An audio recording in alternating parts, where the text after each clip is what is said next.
Bahwa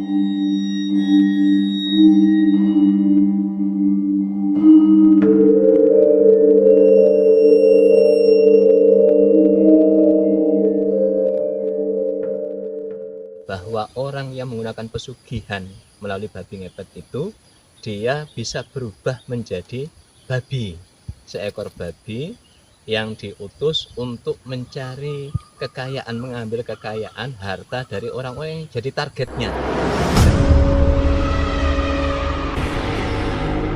Warahmatullahi wabarakatuh. Waalaikumsalam warahmatullahi wabarakatuh. Sahabat Ekspedisiman, berjumpa lagi dengan kami dalam sesi misteri Semis yang ke-26 bersama saya Bang Narko dan teman saya Bang Adit. Kita sudah ditemani dengan Ustadz Misan.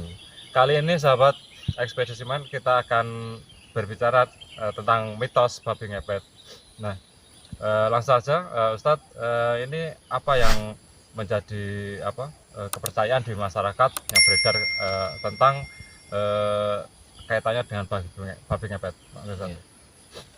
Assalamualaikum warahmatullahi wabarakatuh. Sahabat Ekspedisi Iman, jadi di tengah-tengah masyarakat terkait dengan babi ngepet ini dipercaya sebagai upaya untuk mencari kekayaan atau pesugihan secara instan. Jadi sekarang itu banyak orang, ya sebagian itu pengen kaya secara cepat, secara instan menggunakan hal-hal yang mistis. Salah satunya adalah upacara babi ngepet. Jadi dipercaya bahwa orang yang menggunakan pesugihan melalui babi ngepet itu dia bisa berubah menjadi babi, seekor babi yang diutus untuk mencari kekayaan, mengambil kekayaan, harta dari orang-orang yang jadi targetnya. Dan di rumah, di tempat dia si babi jadi-jadian ini, itu ada yang menjaga api lilin atau api, ya semacam api, jangan sampai padam, ya. Kalau sampai padam maka itu menandakan terjadi sesuatu terhadap si babi jadi-jadian itu.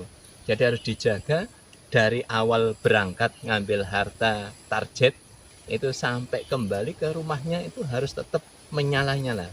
Kalau mulai redup itu diupayakan tetap menyala, karena redup berarti ada sedikit gangguan, apalagi mati. Itu berarti ada hal balak yang menimpa si babi jadi-jadian bisa sampai meninggal. Nah itu.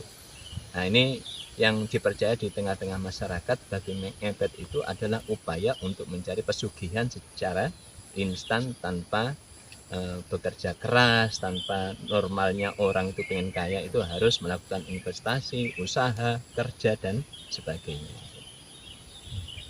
Monggo Bang Adit, ada pertanyaan? Oke. Tat, ini ada pertanyaan. Oke. Lewat. Bagaimana pandangan Islam terkait babi ngepet? Ya. Jadi fenomena babi ngepet ini bisa kita lihat dari beberapa segi. Yang pertama, manusia itu tidak mungkin bisa berubah menjadi apapun yang dikehendakinya. Nggak bisa.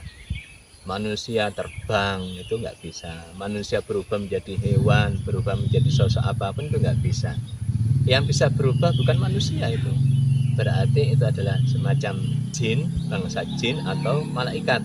Kalau jin memang bisa berubah sesuai dengan apa yang dikehendakinya. Malaikat juga ketika Jibril misalnya menyampaikan wahyu kepada Rasulullah itu berubah menjadi sosok laki-laki yang putih bersih, yang serba putih tapi bercahaya. Nah, ini bedanya penjelmaan jin dengan malaikat. Jadi manusia tidak mungkin bisa berubah menjadi yang lain sesuai kehendaknya seperti jadi babi. Nah, itu yang pertama.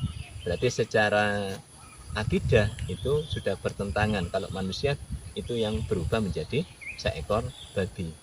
Yang kedua adalah berarti ini berkaitan dengan mitos, kan begitu.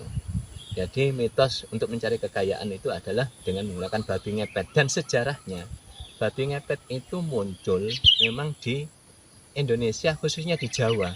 Itu pada waktu ada sistem kultur stelsel itu, tanam paksa, penjajah, ya penjajah Inggris, Belanda, itu petani-petani pribumi itu diwajibkan menanam beberapa tanaman yang diwajibkan, tidak boleh menanam beras, kopi, cengkeh yang dibutuhkan oleh Belanda dan di pasar-pasar Eropa.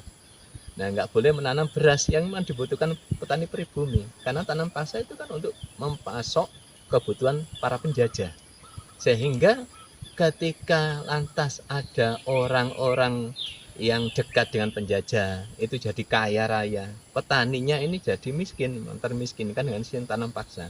Maka kemudian dimunculkanlah itu babi ngepet, kaya tanpa ikut susah payah menanam, karena dekat dengan penjajah, jadi kaki tangannya penjajah, akhirnya kaya raya. Nah, babi ngepet itu sesuatu yang menjijikkan, biar petani-petani pribumi itu menjauhi mereka, nggak ikut dekat dengan mereka, nanti jadi anteknya penjajah. Nah, jadi itu mitos. Kalau mitos tentu bertentangan dengan ajaran Islam. Itu untuk memitigasi penduduk pribumi biar tidak menjadi anteknya penjajah. Yang ketiga adalah orang yang mencari kekayaan dengan cara yang instan, salah satunya menggunakan fenomena babi ngepet ini kan. Ini adalah cari-cari kekayaan yang menggunakan kerjasama dengan jin, dan kerjasama dengan jin tentu bertentangan dengan syariat. Kalau pengen kaya bukan dengan bekerjasama dengan jin, bukan dengan perjudian dan hal-hal yang diharamkan. Terima kasih Ustaz. Ini mungkin pertanyaan terakhir Ustaz. Apa yang seharusnya dilakukan untuk mendapatkan kekayaan Ustaz? Ya, jadi untuk mendapatkan kekayaan harta benda itu ada dua hal. Ada yang mengeluarkan upaya, berarti bekerja, ya, mengeluarkan daya upaya, keahlian, baru mendapatkan harta benda kekayaan. Nah, cuma ada sektor-sektor yang dibolehkan, ada sektor-sektor yang diharamkan. Misalnya bekerja di pabrik pemerasan khamr, itu mengeluarkan upaya, keahlian di sektor yang diharamkan, itu nggak boleh. Jadi pada hal yang dibolehkan, seperti menjadi petani, menjadi pegawai perusahaan garmen atau yang lain, jadi guru, apa dan sebagainya, itu yang dibolehkan oleh syariat. Ada orang yang kemudian mengeluarkan upaya tapi nggak kelihatan orang lain, itu yang terlihat adalah tiba-tiba nggak pernah keluar dari pagi sampai sore, nggak pernah keluar kerja, nggak kelihatan kerja, tapi kok bisa beli apa-apa. Nah, sekarang kan bisa lewat online kerja. Nah, itu nggak kelihatan orang, pulang pergi tiap hari, padahal juga mengeluarkan daya upaya dan keahlian lewat TikTok, lewat affiliate dan sebagainya. Nah, itu juga bagian dari upaya bekerja yang dibolehkan oleh syarat, yang mengeluarkan daya upaya dan keahlian. Nah, yang kedua, ada orang yang mendapatkan kekayaan tanpa mengeluarkan daya upaya, tanpa bekerja keras. Nah, itu ada yang dibolehkan, ada yang diharamkan. Nah, kalau mendapatkan warisan, nah itu jadi kaya raya, tiba-tiba mendadak kaya, itu dibolehkan.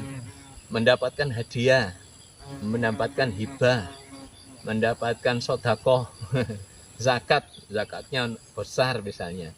Nah, itu nggak bekerja, nggak melakukan daya upaya, mendapatkan harta dengan cara yang dibolehkan. Nah, kalau kemudian nggak bekerja, nggak melakukan daya upaya, tiba-tiba jadi kaya melalui ritual pesugihan, nah itu yang kemudian diharamkan.